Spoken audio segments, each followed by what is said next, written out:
Hey, it's Ryan with QLZ. We are chatting today with the final band that's going to be here for the St. Louis Rock Takeover show on Saturday, along with Fivefold and Inimical Drive, the guys in Wisemary. Gentlemen, how you doing? Pretty good. Great. Fantastic. How are you, Ryan?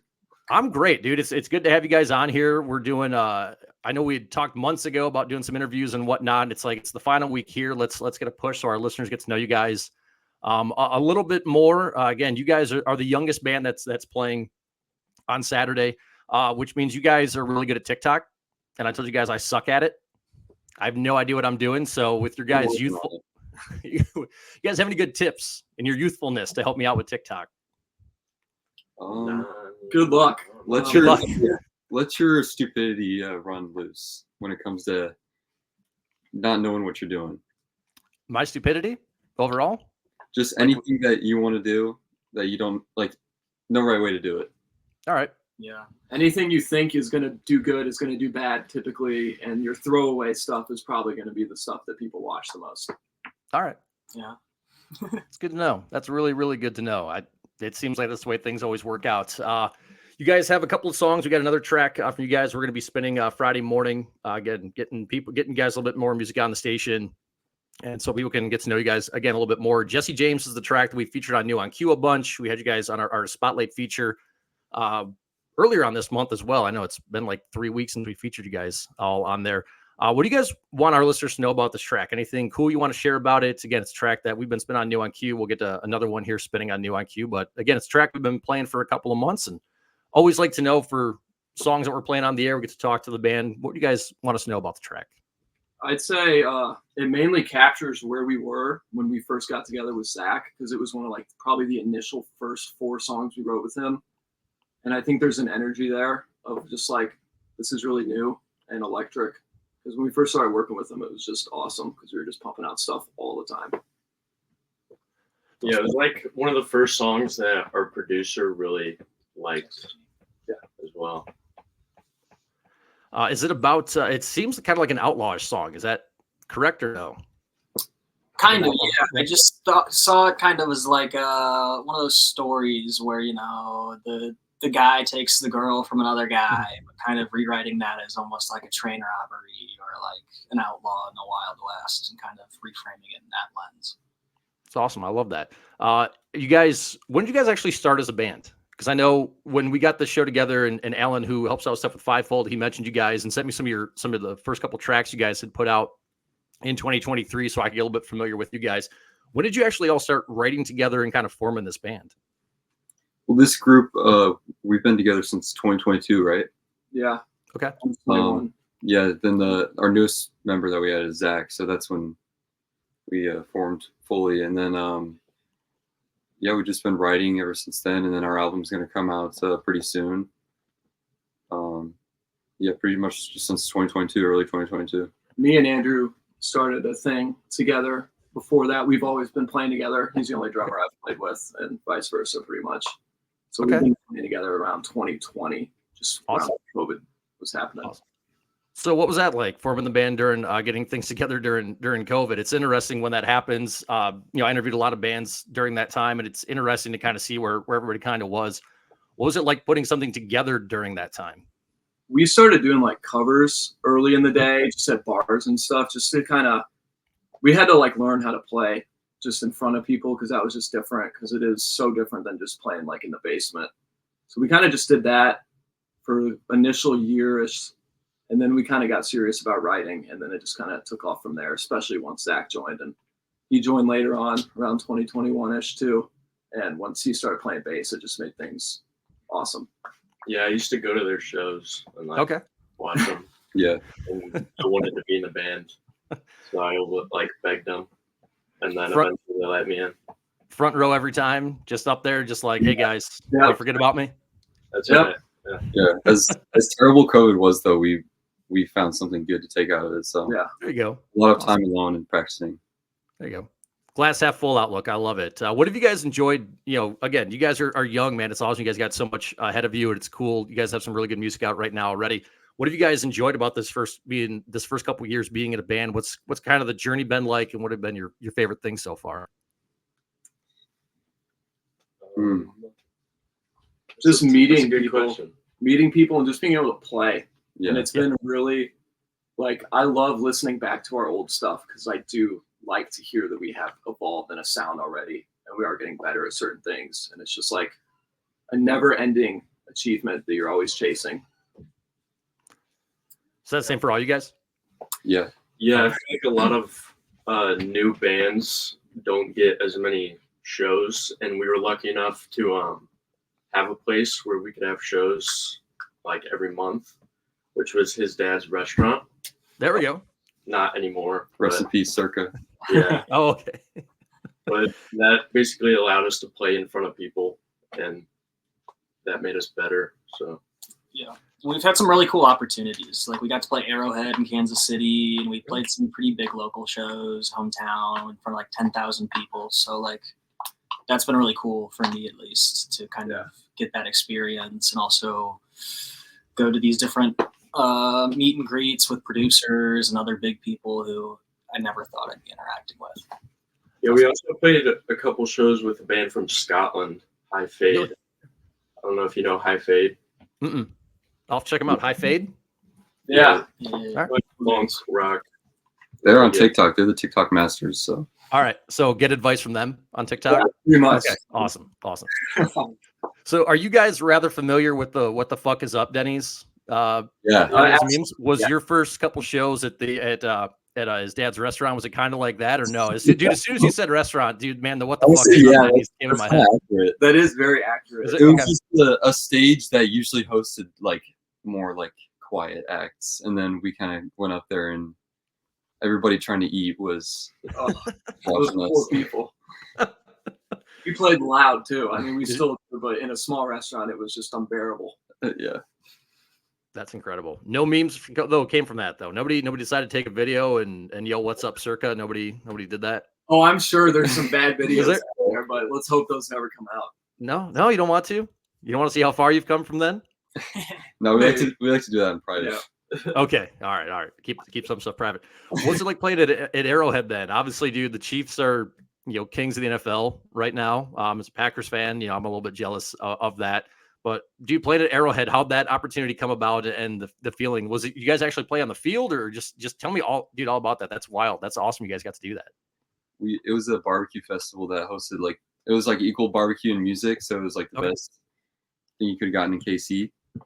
And yeah, we just spent the day there and just ate barbecue. There was a good crowd watching us, and We were on the field. it was Yeah. hot. We were in like one of the end zones, and we got to see like the locker rooms and stuff. It was pretty sweet. Yeah, free VIP passes, got to walk around everything. It was a cool event. All sorts of like world-class barbecue. Okay. You just got to walk around the tables and try it out. Yeah. And once we ate up a little bit, got on stage and performed, it was a great night. You guys a little tired after all the barbecue, or are you good? It was Yeah. hot. It was that like day.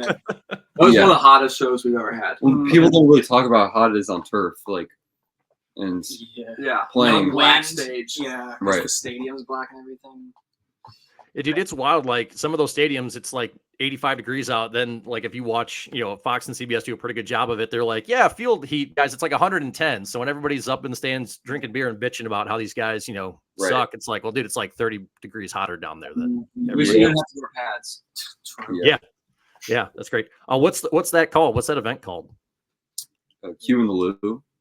But it was Or, Q, no, not Q in the It Lou. was Q Fest. Q Fest. Q Fest. Fest? Okay. Is this an every year thing? I think so. Yeah, it's Okay. usually in St. Louis, but I believe last year they moved it to Kansas City, but it's going to be back in St. Louis this September, and we're going to hopefully get to play that again. So that's awesome. Dude, people in Springfield, get your asses down there. If it's going to be in St. Louis and not Kansas City, my gosh, dude, especially if you guys are playing and there's a bunch of world-class barbecue, dude, I'm down for that. Are you guys like barbecue professionals then? Do you have like a specific kind of barbecue that you like? I mean, The brisket there was Yeah. phenomenal. Yeah. Okay.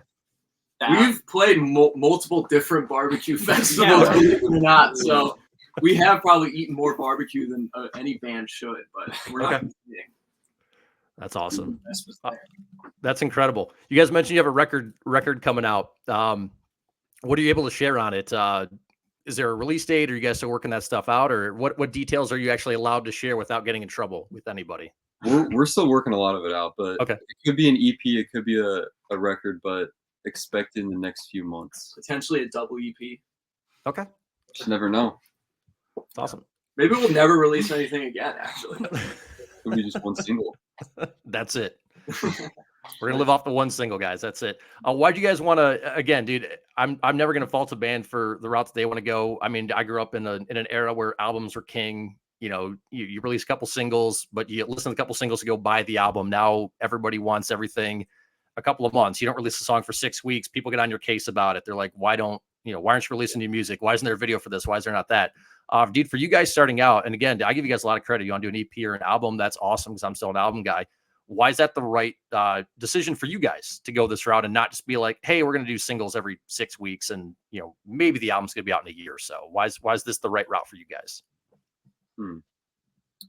I'd say one of the reasons is because we're doing everything pretty much ourselves, and it's pretty hard to like release that quick and stuff.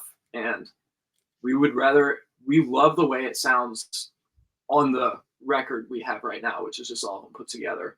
And we think it speaks something if you listen to these songs, and like not necessarily as like a concept album, but things do work well with each other that we think, and we like took time to figure that out. So that's kind of one of the reasons we like to do some long form stuff like that. Yeah. We just have a lot of songs we like too, and don't want to like throw them away and try to save them because we're also writing new shit that's much better.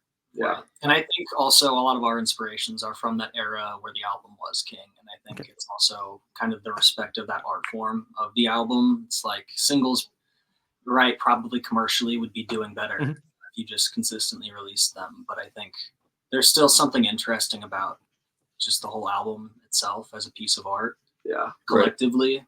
We also it's still don't really care cool like as about a the other piece of, stuff. Yeah. Sorry. You're good. We don't care about like what you're supposed to do at this point, because it changes every 2 weeks, it seems like, anyway. So we're just kind of going to do what we want. Yeah, and we're compelled to like releasing a body of art that is the album, and like we're not like prioritizing our social media plan over that. So we just want to get something out. Yeah. It's the simple reasons of you just want to make music. Right. Exactly. Yeah, that's awesome. I mean, again, it's so commercialized, working in radio, we're fed singles, we're fed this, we're fed that. It's always nice to hear. It's just, dude, we just want to make fucking music. Like, that's what we want to do. It's awesome. You guys mentioned what the bands that inspired you guys did records. I don't ask a whole lot of inspirations, but you guys being new and starting out here the last couple of years, who are some of the bands that made you guys want to get into music and become musicians? Ooh. Should we go one by one? Yeah, go ahead. Yeah. All right. You want to start? Yeah, I think because as a band, we're all kind of different artists. Like, we don't all take from one band or whatever. I tend to take a lot more from like pop, funk, and like kind of soul acts more so. Like, that's what I grew up a lot listening to, like 80s pop, ABBA and stuff like that. Even like for rock music, I grew up in a Van Halen household, specifically Van Hagar. So that type of stuff was always on. But, classics like that and Zeppelin really helped with like the rock attitude. But grew up on a lot of pop. I love the classics. Like, I love Van Halen, I love Cream, but I also love just like weird stuff. Like, I like a lot of weird jazz and blues stuff, and I really love the guitar as an instrument, and I've always just like enjoyed playing it more than anything else. So I just like taking all my influences and just making stuff up, just stuff that I like to hear, and it usually works with what he plays on drums and what he plays on bass, and he can find a way to sing over it. So it all works. Ryan, how about yourself? So when I was like 13 or 14, I got really into Motley Crue, and then like a year later, I started playing bass, and then I grew out of them pretty quick, and then got into Zeppelin and just like all the rock bands. Now I just get into anything really, from like old blues shit to funk, like Sly and the Family Stone. And just anything. Yeah. Like for me, like for most drummers, you get into drums because like Bonham and like maybe like punk stuff, and just like you go in for the energy. But lately I've been really into just like bare bones, just beats, and like how simple can you get it? I think simplicity is like really important when it comes to drums is just mastering the simpleness. It's all about the backbone, you know.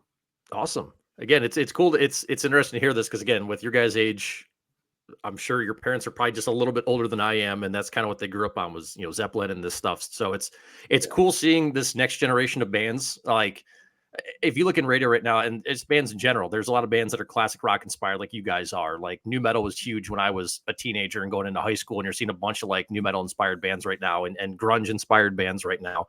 It's cool. I feel like you kind of have a little bit of everything when it comes to rock and the bands that are coming out. So. Right. It's cool that you guys are inspired by that. The track on Friday we're playing. It's "Tell Me How the Story Ends." What do you guys want? Anything you guys want to share about that track before we play it on Friday, and share it with our listeners? It was one of the last songs we recorded that was supposed to be like a part of the album. We basically recorded like 9 songs, and then we started writing this one. And Carl Napa, our producer, really liked it, so we like wrote it out with him and got a good arrangement. Like the jam at the end is kind of like, I don't know, it's weird and it's kind of hard to play exactly like that. Okay. So we kind of just wrote it within a week and recorded it and loved the take. So yeah, it wasn't really supposed to be on the body of work that we're going to release, but we really liked it, so we wanted to include it. And then it became a single. Again, it comes back to the simplicity. You guys just like it, and it's like, let's just do it. Right. Yeah. It's that easy. Dude, it's again, I can't tell you how refreshing it kind of is to hear some stuff like that. We're just like, yeah, we just want to do it. We're going to do it. How was you guys were in Nashville recently, correct? I got to see the Carson showing people around the Airbnb you guys were in. Yeah, dude, those saw some of that on TikTok and Instagram.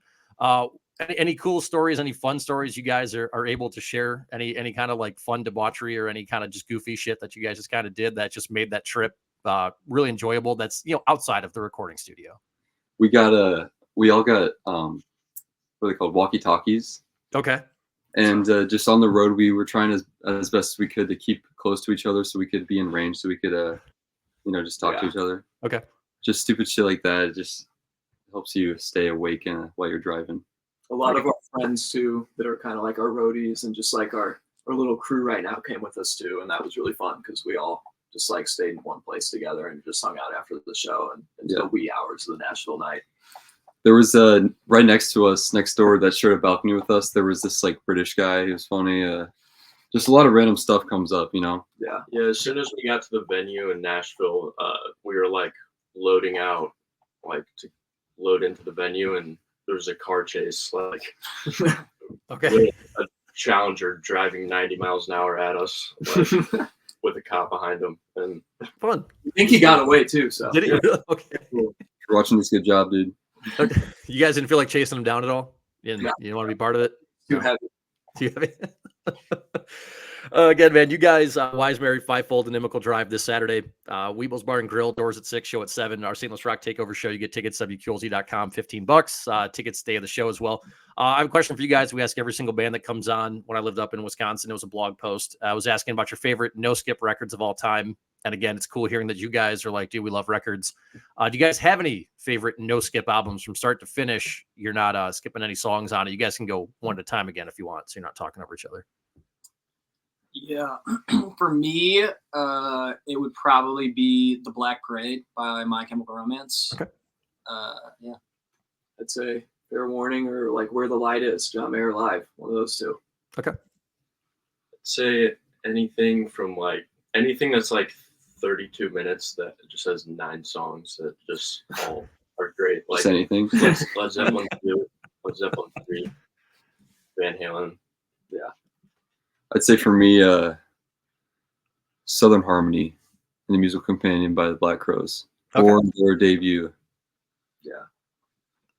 Awesome. There you go. Again, man, it's Ryan, you're the first person to be like an exact time, exact amount of songs. That's the first time we've gotten that answer. Yeah, so it's hard not to skip through an album that's 56 minutes long. That's valid. Yeah, that's true. Good point. Wait, Ryan, what about you? What's yours? mine, dude, I've asked this question so many times, mine are memorized. Linkin Park, Hybrid Theory, and Meteora, the first two records from them. Slipknot's self-titled debut. Pretty much anything from Seven Dust for the most part, but like my big two with Seven Dust are Home and Seasons. Those are my two. So Nice choices. But yeah, it's kind of the era that I grew up in. It kind of reflects the, my age and what kind of became popular at the time and everything else. But it's a fun question to ask. Again, man, like I said, nobody's been exact on the amount of songs and the amount of time. So that's why we do these interviews. That's why I ask this question, because I always get something different every single time. Yeah, Nice. Like that. That's wonderful. So again, man, looking forward to seeing you guys on Saturday. Again, you guys fivefold Inimical Drive. People want tickets. Again, WQLZ.com, just $15. And guys, we appreciate the time. Thank you so much. Thank you. For having us.